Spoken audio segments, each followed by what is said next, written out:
આપણે બનાવવાના છે બટેકા રોટલીના રોલ. તો એના માટે આપણે મસાલો બનાવશું. એમાં આપણે લીલા ધાણા નાખીશું, ટમેટા નાખીશું, એમાં એક ડુંગળી કાપીને નાખી છે. પછી આપણે આ લીલું મરચાંની આદુ મરચાંની પેસ્ટ બનાવી છે, તે પેસ્ટ અંદર એડ કરી દઈશું.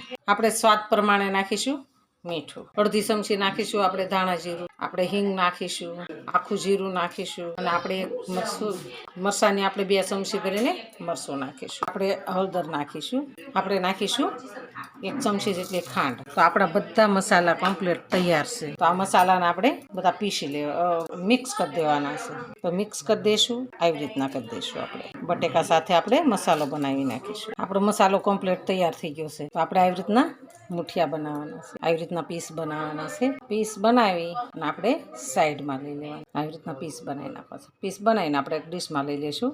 આપણા રોટલી પડી છે તો એનો આપણે આવી રીતના પોંગળું આવવાનું રોલ કરી અને આપણે એને કટિંગ કરવાનું છે. રોટલી પડી છે તો આપણે વેસ્ટ નથી જવા દેવાની. તો રોટલીનો આપણે નવી આઈટમ બનાવી નાખીશું. આપણે બધું કટિંગ રોટલી કરી નાખી છે. તો આપણે આને સાઈડમાં લઈ લઈશું.